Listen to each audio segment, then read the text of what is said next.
सो अब देखिए, तो द कायास्माटा डिसअपियर, तो मैंने जो आर्म्स अलग क्यों होते हैं? क्योंकि कोहेजिन वहां से डाइजेस्ट हो जाता है by proteolytic attack. What do you understand by proteolytic attack? Protein digestion. Protein like okay, तो एंजाइम्स आएंगे, वो प्रोटीन को डाइजेस्ट कर देंगे. बट सेंट्रोमियर में क्यों इकट्ठा है? Okay, in contrast, cohesion between the joint centromeres remains strong because cohesion situated there is protected from proteolytic attack. तो समझ रहे हो? तो इसीलिए जो आपका सेंट्रोमियर है वहां कोहेजिन्स आर प्रोटेक्टेड. कोहेजिन्स. ओके, बट जो आपका क्रोमोसोम्स में क्या होता है, प्रोटियोलाइसिस से वो अलग अलग हो जाते हैं. ठीक है. So these are points from car. Okay, very important points, तो ये आपको पता होना चाहिए. ठीक है जी. तो इसीलिए इसका एक फोटो हम डालेंगे, तो यू कैन सी दैट. तो शुड बी आगे हम से फोटो डाल देते हैं, डिस्कशन डालने का जरूरत नहीं है. Okay.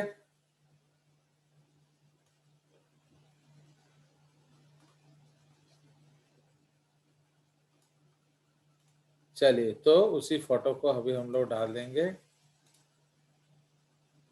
Most possible in the next page. Okay, तो यहाँ हम लोग डालेंगे क्या? सो दिस इज, हम लोग क्या डिस्कस कर रहे हैं? Anaphase 1 and telophase 1. ठीक है. सो एनाफेज 1 एंड टेलोफेज 1.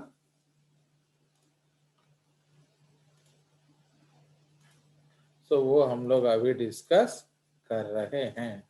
तो यहाँ ये फोटोग्राफ डाल देंगे.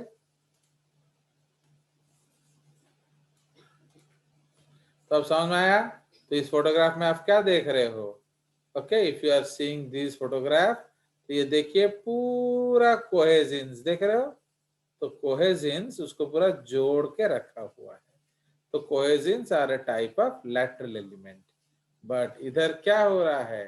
तो सेंट्रोमियर में कोहेजिन है, बट आपका आर्म्स में नहीं है. Okay, so this is what they are showing. And ये आपका एनाफेज 2 दिखा रहे हैं. तो एनाफेज 2 में क्या हो रहा है? It is being shown. Okay, चलिए, तो this is with respect to cohesin complex. Telophase जो है वो आपका क्या है? तो टेलोफेज में हम लोग सेपरेट कर देते हैं द क्रोमोसोम्स. ओके, तो इसलिए इधर हम लोग क्या लिखेंगे? टेलोफेज 1. एंड एक चीज याद रखेंगे कि टेलोफेज हो कोई जरूरी नहीं है. क्यों बोला था? we will discuss actually the telophase is not essential.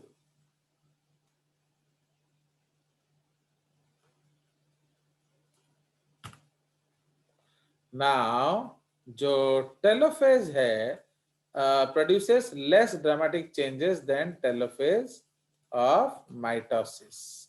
Although chromosomes often undergo some dispersion, they do not reach the extremely extended state of interphase nucleus. क्यों? क्योंकि we may not, the nuclear envelope may or may not reform during telophase 1. क्यों? भाई जब बांटना है अच्छे से बांट लो, है कि नहीं? फिर इकट्ठा बना लेंगे. So the stage between the two meiotic divisions is called interkinesis. Okay, उसको हम लोग क्या कहते हैं?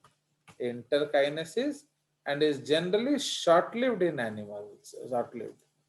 In animals, cells in the fleeting stage are referred to as secondary spermatocytes. Okay, तो इसको हम लोग सेकेंडरी स्पर्मेटोसाइट्स बोलते हैं। ओके, वाई जो मियोसिस एंड का जो प्रोडक्ट है उसको हम लोग सेकेंडरी स्पर्मेटोसाइट्स बोलते हैं, और सेकेंडरी oocytes इन फीमेल्स। तो मेल में स्पर्मेटोसाइट्स एंड फीमेल में oocytes. These cells are characterized as being haploid because they contain only one member of each pair. Okay, even though they are haploid, okay, they have twice as much as DNA as the haploid gamete because each chromosome is still represented by a pair of attached chromatids.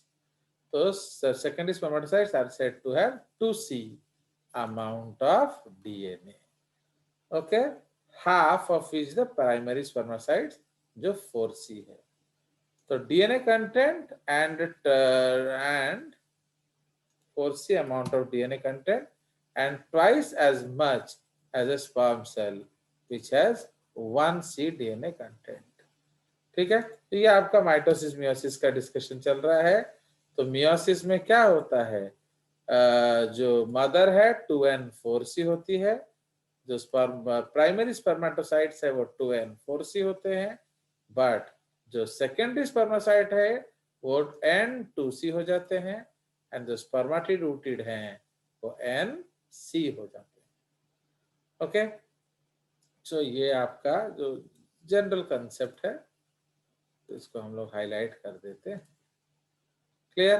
So this is with respect to telophase 1, and कोई जरूरी नहीं कि telophase हो, ये भी आपको पता होना चाहिए। समटाइम्स क्या होता है, cells directly jump from metaphase 1 to metaphase 2। अब बीच का इतना लफड़ा करने का कोई जरूरत नहीं है। ओके,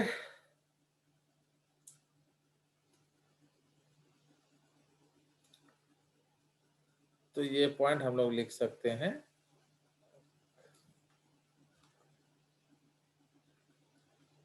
तो टेलोफेज में we can write this point.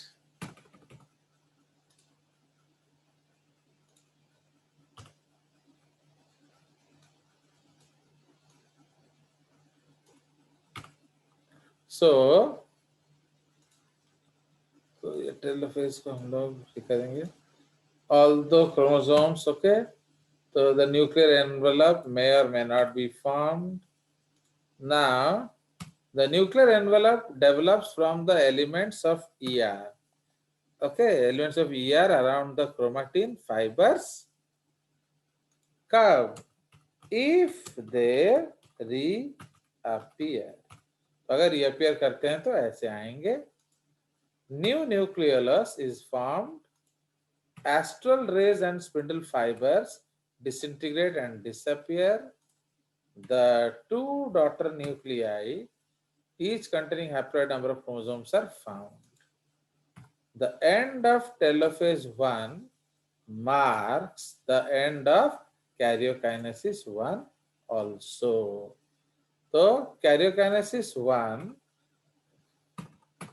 may be followed by cytokinesis 1, maybe, and may not be also. So, by a cleavage furrow in animal cell and a cell plate in plant cell, the diploid parental cell is divided into two haploid daughter cells, each having half the number of chromosomes but double amount of DNA. ठीक है जी, तो ये हमारा हो गया क्या, तो this is about your what, this is called telophase 1। तो अब हम लोग यहाँ करेंगे, that is called interkinesis.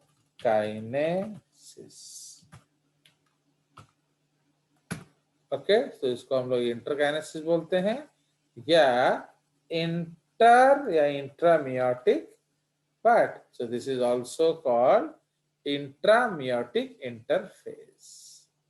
Okay, so this is also called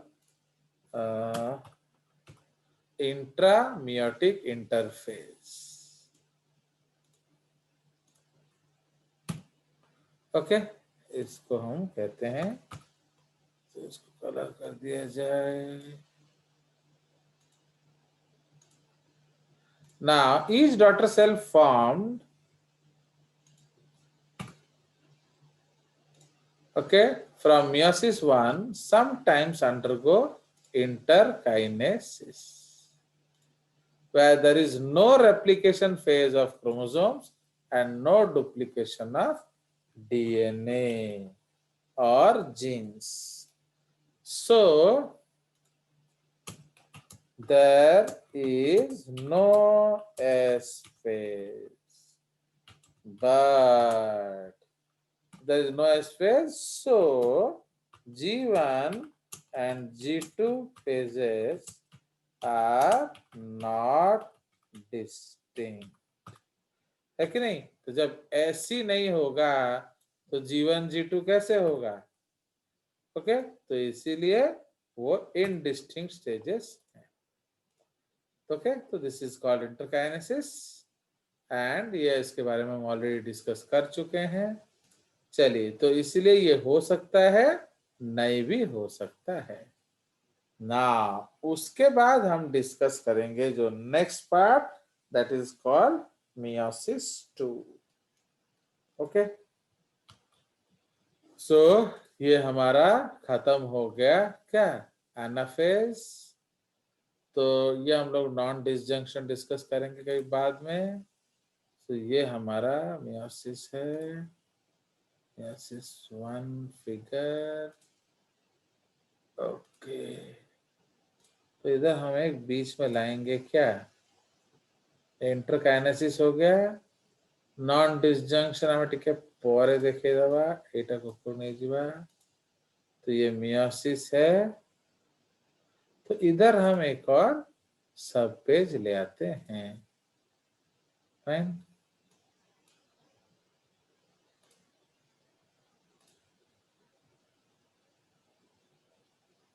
चलिए, तो इधर हम लोग एक सब पेज ले आएंगे। मियोसिस फिगर फेज ये कहाँ गया, ओके ये इधर है, इधर ले आते हैं। तो this is called meiosis 2। Okay, तो ये हमारा हो गया मियोसिस 2। तो अब मियोसिस 2 में हम लोग अलग अलग स्टेजेस डिस्कस करेंगे। ओके, सो मियोसिस 2 और होमोटाइपिक division, so it resembles mitotic division but cannot be called mitosis। Okay, इसलिए इसको आप माइटोसिस कह नहीं देना, रिजेंबल भले ही करता हो। ठीक है जी।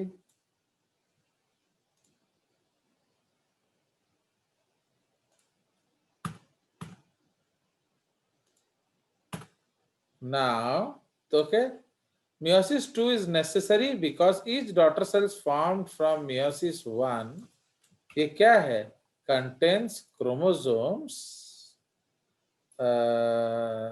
each contains n chromosomes each. Fine. So meiosis 2 is necessary because each daughter cell formed from meiosis 1 contains each n chromosomes, each having क्या, 2 sister chromatids, 2 sister chromatids, each chromatid with 2C, each chromosome है actually, each chromosome with 2C amount of DNA। क्यों, एक C इस arm में, एक C दूसरे arm में। This reduction in DNA from 2C to C occurs only in the reduction in DNA from 2C to 1C, okay, occurs in meiosis 2। Okay, तो ये इसके लिए बहुत जरूरी है। तो दैट इज द कंसेप्ट। इसलिए जब हम लोग oogenesis पढ़ेंगे तो आपका जो सेकेंडरी न्यूक्लियस है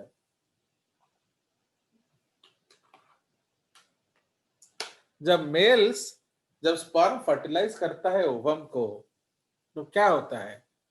तो आपका जो when sperms fertilize the ovum, the male is ready for the division, but the female is not ready. क्यों? क्योंकि फीमेल जो है वो N2C टाइप में है, एंड मेल जो है वो NC टाइप में है। इसलिए sperm nucleus is called male pronuclei, but egg nucleus is called secondary oocyte nuclei. ठीक है, चलिए, so that's all for today. तो मियोसिस 2 इज लाइक माइटोसिस, तो मैं उसको लिखकर आपको भेज दूंगा, तो इसको हम पढ़ने का कोई जरूरत नहीं है। सो नेक्स्ट क्लास जब हम लोग मिलेंगे, हम लोग थोड़ा कंपैरिजन करेंगे, थोड़ा सा सिग्निफिकेंस पढ़ेंगे, एंड फिर चले जाएंगे रेस्पिरेशन में। तो सेल रेस्पिरेशन थोड़ा जल्दी, सेल रेस्पिरेशन क्या है ना, उस दिन हमारा ग्लाइकोलाइसिस खत्म हो जाएगा, तो हमें चेष्टा करिए। I hope you come prepared so that we can have some discussion with respect to meiosis.